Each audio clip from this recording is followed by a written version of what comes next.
Welcome to Tudo Tuga, the Everything Portuguese Soccer podcast by the fans for the fans. It's episode 2. Thanks for sticking with us. We really appreciate it. I'm Kevin Jesus. That's Christian Ferreira and Mitch Frere. We are very excited to have you on board again here for episode number 2. You know, boys, last week we talked about the Portuguese national anthem, giving you chills and getting you all excited. And I still feel the same way every single time.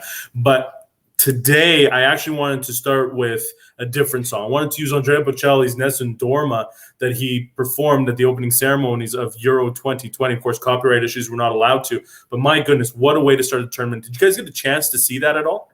Yes, it was amazing. It was unbelievable. He was unbelievable. Yes. Yeah. That man he's got some vocal cords on him. But I mean, Andrea Bocelli in Rome for Italy kicking off the Euro. And did they ever kick it off, man? Oh, for sure. They were deadly. They looked really good. Really good. That's my dark horse team, by the way. Yeah. Also looking really good, Portugal when they took on Israel, a big 4-0 win. Boys, you guys had a chance to see this final tune-up before Euro 2020. What did you think? How did you feel about it?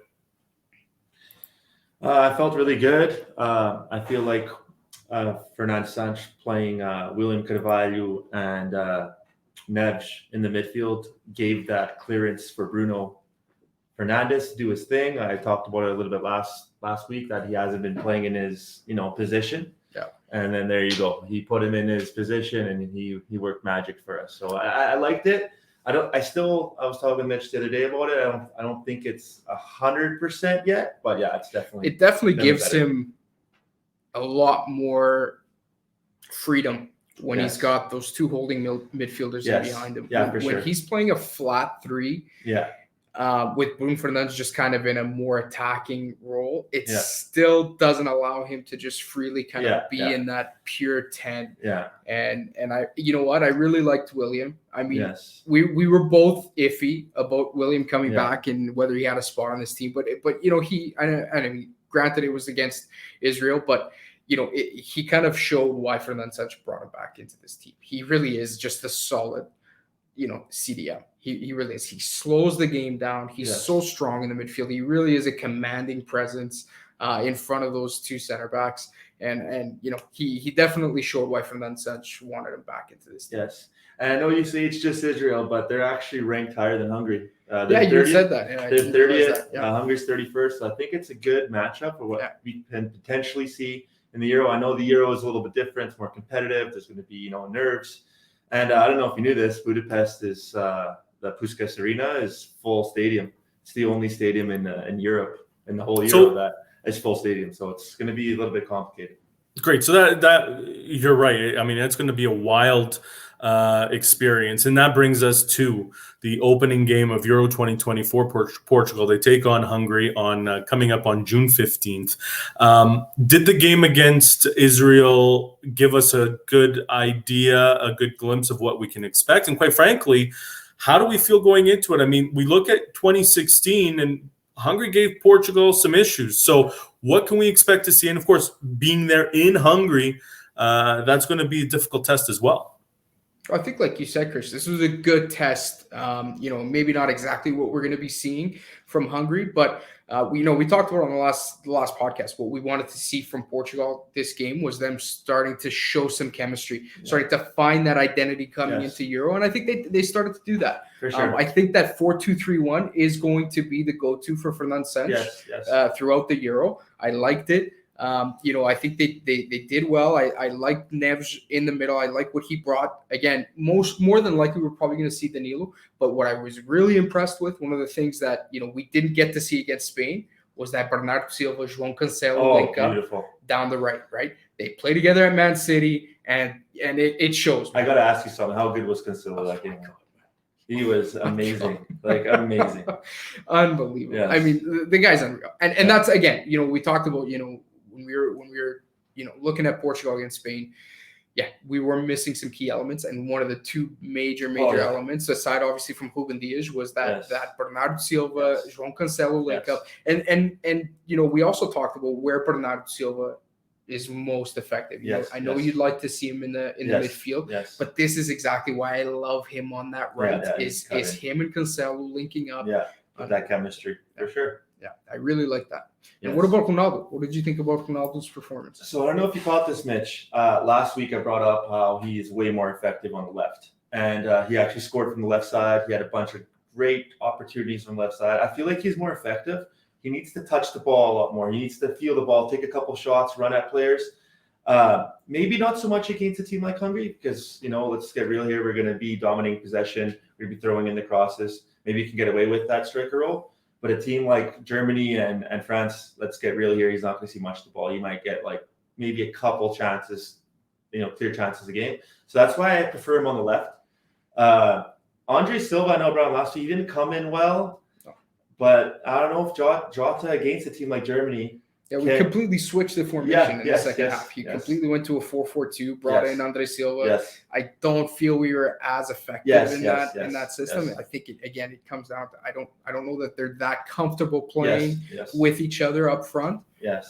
But Ronaldo was definitely trying to score some goals. Oh, for sure. I think it's good to him. He's trying to get that Ali Daly record. Yeah. He needs to calm it down. Yes. Come Euro. There was a couple of plays there. He needed to pass the ball, and he was trying to beat a couple of guys to try to get that goal. I don't know if you knew this. He's 1 goal away from the Euro record too.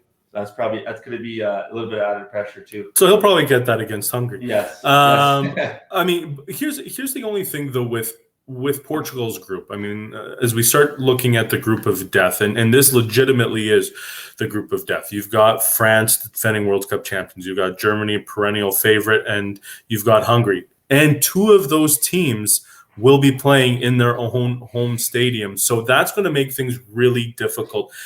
So how does that make this Hungary game that much different for Portugal? Because you're going in there, 70,000 fans. It's first game of the tournament. You're the defending champions. The first time that Portugal's had to go into a tournament where they're the defending champions. And also that mindset of you need to get a result against Hungary or you're going to have a huge uphill battle for the rest of the tournament. So what's the mindset? What do they need to do in that first game?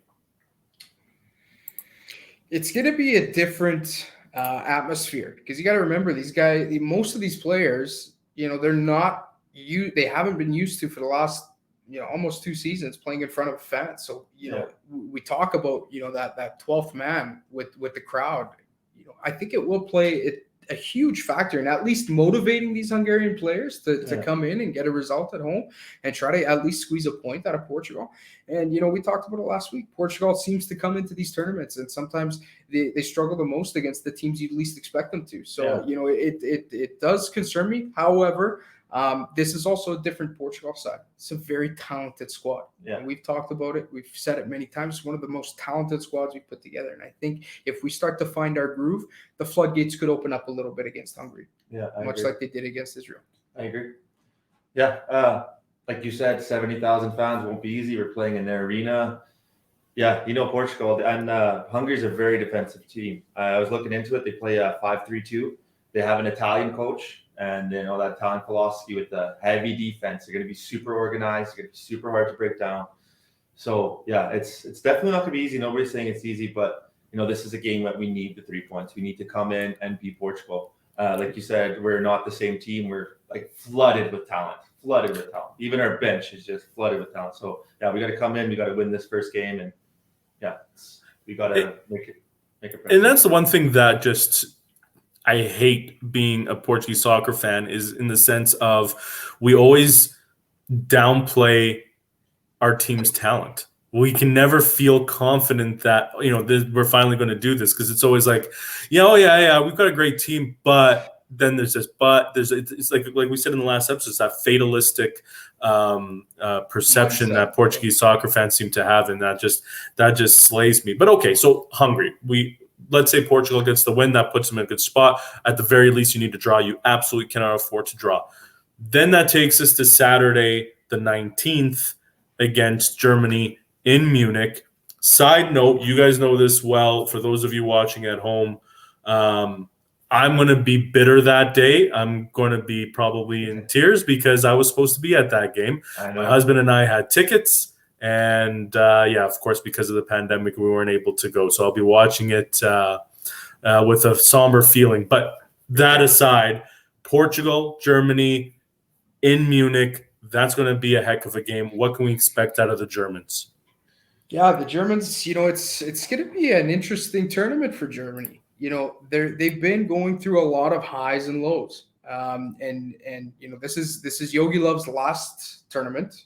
He announced right before the Euro started that he's going to be leaving after this tournament. So he's got a little bit of something to prove, but he's also taken this German side to a lot of success. He had to bring back Matt Hummels and Thomas Mueller into the squad to bring in a little bit of experience. And Mueller, the last game against Latvia, was the man of the match. He scored a goal and assist. I mean, the guy is a shoo-in in the German squad. This German squad, a lot of people are not expecting a lot from them. They're third right now in their World Cup qualifying group. They lost 2-1 against Macedonia. They had that thrashing 6-0. They lost against Spain in the Nations League. So like I say, when I say about these highs and lows, they've been kind of up and down. But then, they played Latvia in their last friendly. They won 7-1. But a ton of talent on this German squad. Oh, yeah. I mean, you've got a likely front three of Havertz, who's coming off of a Champions League win with Chelsea. Havertz, Mueller, and Gnabry, and Timo Werner is still on the bench. So when you got Werner and Leroy Sané coming off the bench, and Gundogan, and Gundogan in the middle. I mean, he had a phenomenal season with Man City. So I mean, you've got a German side that's just chock full of talent, right from the back to the front. Rudiger is arguably one of the best center backs in Europe this year. I mean, the game he had against Man City in the Champions League final was unreal. So I mean, very, very talented squad. We can never write Germany off. And so Neuer, for me, don't forget about Neuer, one of the best goalies. Absolutely, and let's not forget that Portugal does not have a very good track record against Germany in competition. We haven't beaten Germany since Euro 2000. Sergio Conceição scored a hat-trick, and we beat them going into the quarterfinals, right? So we always tend to struggle against the Germans. World Cup 2014, we lost 4-1 to them in the opening game. So we always tend to struggle against the Germans. So I mean, this is not a German side that I'm going in, feeling super, confident we're going to get 3 points. I think it's going to be a good game for us. It's going to be a great test against France. But I mean, this is the Euro. I mean, if we're going to defend the cup, we need to show that we can play against the best teams. This is going to be a very close game. Potentially, I think if we can get a draw, I'd be okay with a draw. I'd obviously want to win, but it's going to be a very, very tight game for sure. Okay, so we've now looked at it. There's a possible. So let's say worst case scenario: Portugal goes into Hungary and it's a draw. Portugal goes into Munich and it's a draw. Now you've got 2 points through your first two games. That brings us to France. And that's going to be a difficult game as well, because now the pressure is on, because presumably, again, France is going to face the same situation. They're going to have to go into Hungary and Germany as well. But presumably for France, they should beat Hungary. So there's your 3 points. But they also open up against Germany. So that'll give us a better indication of what we can expect. Is Hungary playing Germany where? Because they're both host teams. It's in Hungary. It's in Hungary. Yeah, okay. They got all 3 games. Okay. So that gives a bit of an advantage to Hungary for sure. But I mean, I would still imagine Germany's going to do well. But let's talk a little bit about this France team. And, they're coming into this as the defending World Cup champions. They were finalists, of course, in 2016. I mean, they are by far among the favorites. And I mean, you've got Conte, you've got Griezmann, Pogba, Mbappe. Benzema's back into the fold as well. I think he had 20-some goals, 23 goals in La Liga. So, I mean, they've got firepower. They've got star power on this team. But they also seem to be a team that there's a lot of egos there. And are they going to be able to be that cohesive unit to get the job done? I mean, in theory, they should. They did certainly in 2018. I mean, they're firing on all cylinders here. I mean, they haven't lost a game in over 2 years. Their last loss coming in 2019 against Turkey, 2-1 in the Euro qualifier. They recently tied Ukraine 1-1 in a World Cup qualifier. And, of course, they beat Portugal 1-0 in the Nations League. So, I mean, France is definitely the team to beat. Benzema picked up a bit of a knock there. He should be good. I don't know. What do you guys think? Like, how do you feel that France is going to do here? I mean, I feel like France is going to finish 1 or 2 in the group, and the only way they finish number 2 in the group is if Portugal pulls out a win against them. I don't think Germany factors into that spot there, but what do you think? How does this look? It's going to be a very challenging game. I'm really, really hoping, and I think Fernand Sanch and all of the players are going to try to have qualification to the next round in the bag going into France. Yes. I don't think they want to go into a situation where they need to win and get 3 points out of the game with France. That would be, I think, the worst position for us to be in. I think you agree with that. For sure. And then another thing, I know we never want to look at games this way, but I looked at all the routes to the final, and actually first and third is the best route. So it could be one of those situations where, you know, we beat Hungary and we tie Germany, and we're pretty much guaranteed to go to the next round. Yeah. Christian, I'm going to jump in there because you are 1,000% right. First or third is the easiest path for Portugal to get to the final. What we don't want to do is finish second, because if we finish second, it is almost certainly going to be a round of 16 matchup against England. Now, to Mitch's point earlier, where he says that Portugal traditionally struggles against Germany, on the flip side, Portugal traditionally does very well against England. So on that aspect, history's on our side. However, England is a very dangerous team this year. They are much different than teams before that we've seen.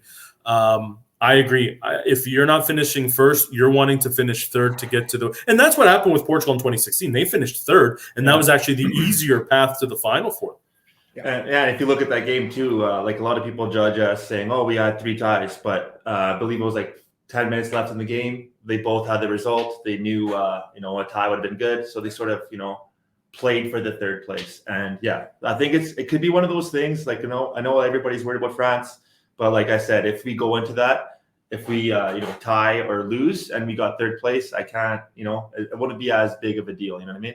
But like you said earlier, if you go in there having to win, then I don't want to be in that situation. I don't want to be in that situation. I mean, I think we can on our best day. Yes. I think, and all the stars align, I think we can beat France. I think we can beat anybody. But the team has to be, like I say, we have to be firing on all cylinders. Everybody's got to be at the top of their game. And, like you said, we lost to France 1-0, but you remember right at the end of the game, Felix missed that. Like, 9 out of 10, we got to score that, and they didn't outclass us. We were pretty even. You could tell that we were the top 2 national teams. Arguably in Europe and in the world. So it's not like they outclassed us. It's not like we didn't belong in that game. And Kevin made a great point, man. Yeah. I think we're so used to sometimes going into these tournaments with low expectations, just kind of with that doom and gloom, and we don't sometimes realize how good we are right now. And we really are, man. When you look, this is the best Portuguese squad that we've had in 100%, years. 100%. Very well. The depth and just depth, the depth it's the best. It's the best. I mean, it's in depth, for sure. Yeah. But that's where Fernando Santos has to take advantage of that and not get into his head and suddenly start playing beneath where we should. We don't want him to all of a sudden be more of a defensive style and let's just play to draw. No, let's have that killer instinct. Let's go for the jugular. Let's get this job done. So I'm going to put you guys on the spot here, taking a look at the group of death. Let's go game by game, or let's figure out how you think it's going to shape up. So let's go game by game first.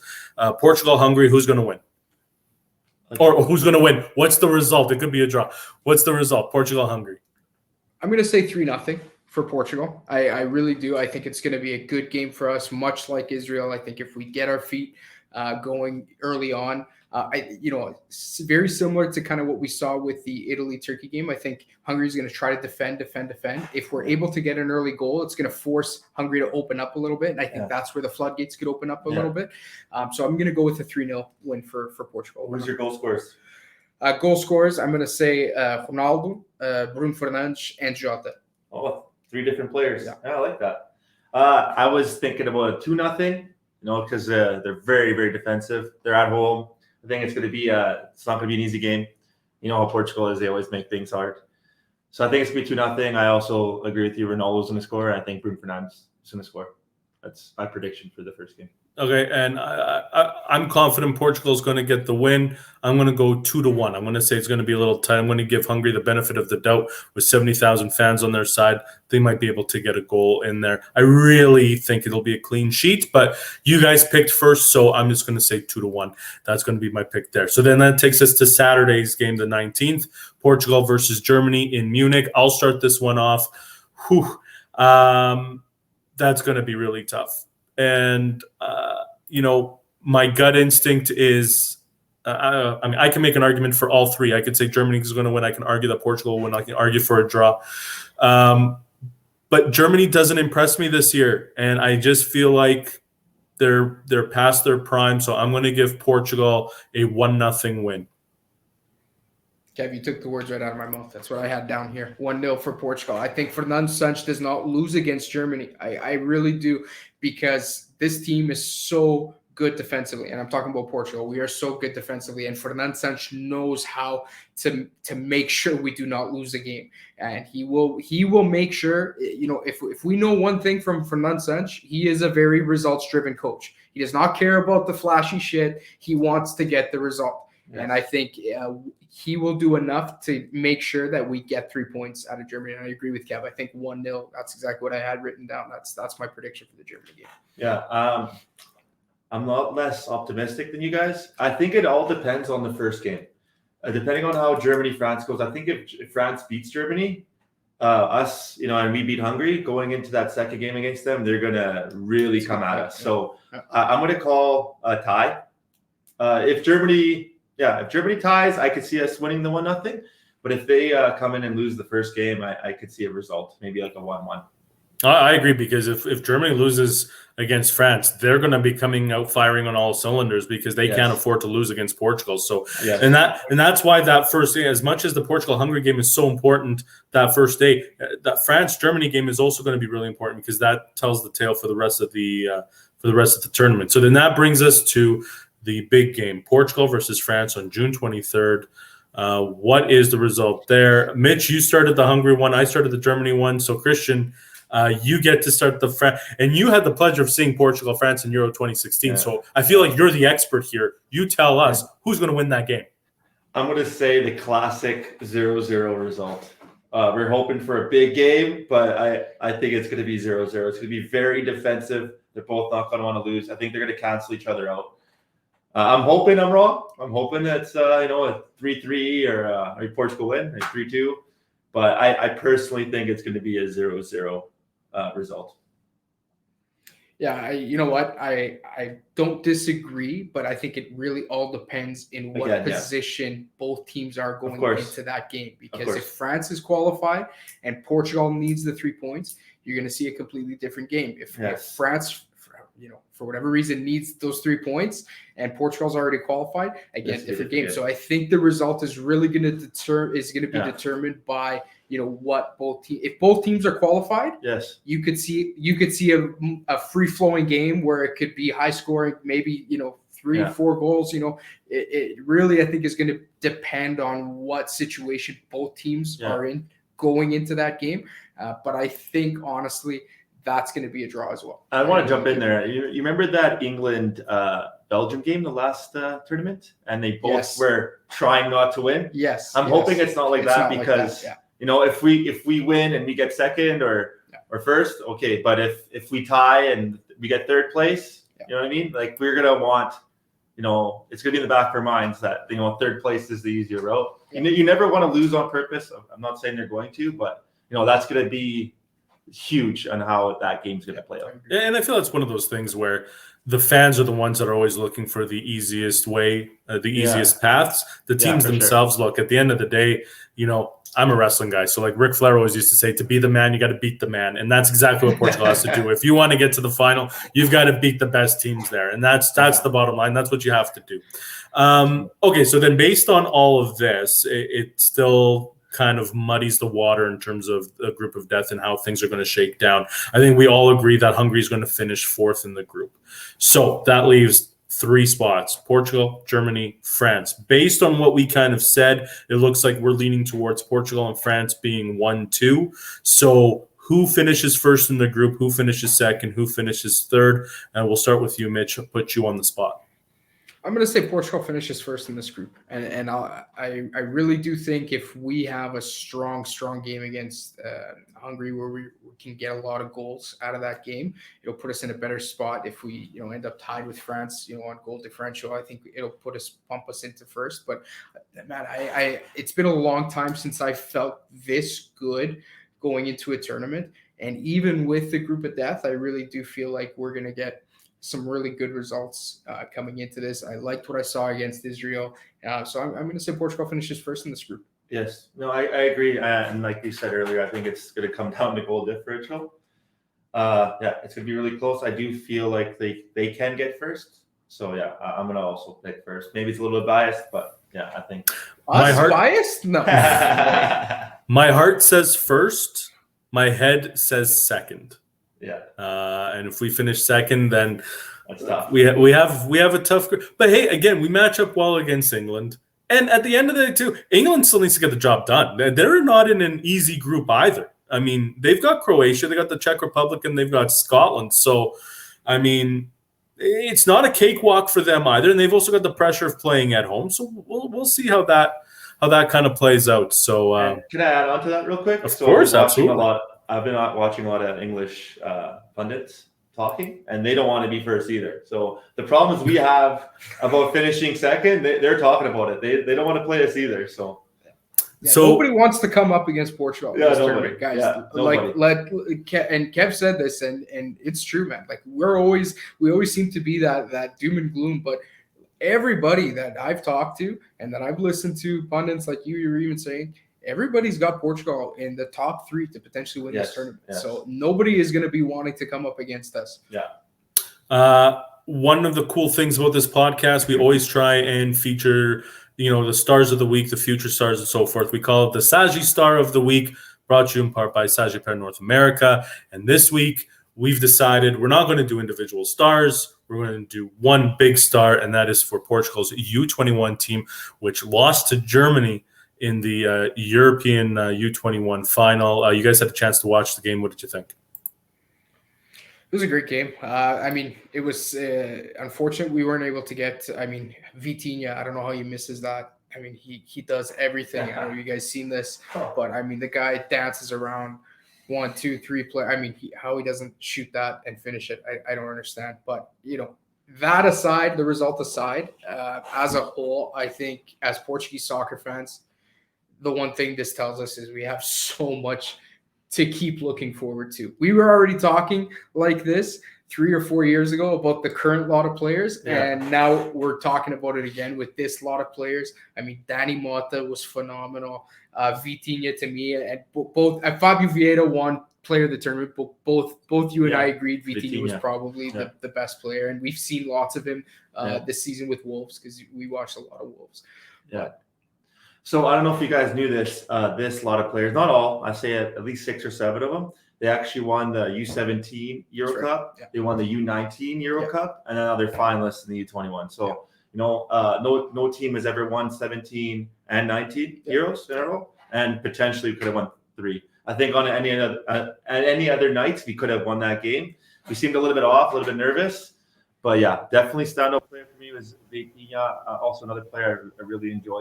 You don't notice him as much, but it's Bragança. I feel like he's like a maestro in the midfield. And as a whole, I'm really proud of them. They put us on the map again, and the future is definitely bright. And your boy Rafael Leão also had a great tournament. You love Rafael Leão. Let's not go there. Christian's a little salty about how Rafael Leão left Sporting a few years ago. But bottom line is the guy plays for AC Milan. He actually came in for Zlatan when he was injured and started a lot of games for AC Milan, had a very good season, and he also played very well at this year. So the fact of the matter is there's actually a lot of players on that U21 that could have very easily been called up to the main squad. And another thing, so Pedro Gonçalves was on that U21 team, and Terry Correia was out, Trincão was out. Yeah. I feel like if you add those players to our mix, they were big losses. They were huge losses. Correia, I mean, I felt like the left back was a bit of a weak spot for us, and Thierry Correia is an absolute beast at left back, man. Yeah, for those who don't follow the U21, that's like taking like Bernardo Silva and Bruno Fernandes out and like a couple big pieces out of that national team. So yeah, we wouldn't be the same. So sort of happened with the U21s, but that's the nature of the beast. I mean, Trincão, I don't think was as missed just because we have so much talent up front. Yeah, but I mean, that's still Trincão. Yeah, it's still Trincão. But yeah, I think Thierry Correia at left back was so good. Loss. So he was lots of exciting stuff for us to and hopefully we see Dani Mota at Benfica next year. There's talks. He's good. I've heard. Yeah. Rumors are out there that Benfica may be looking at signing Mota. How that guy second division Italy, I don't know. But at the end of the day, nobody cares about Benfica. It's all about Sporting, the defending champions.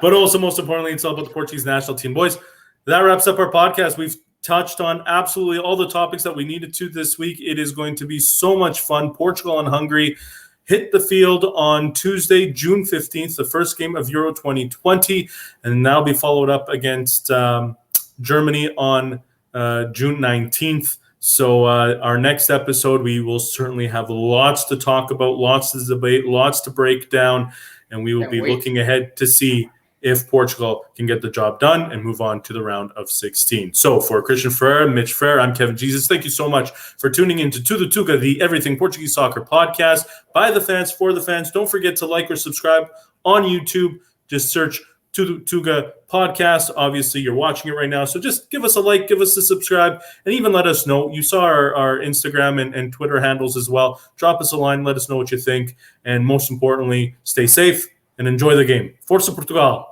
Força. Ciao.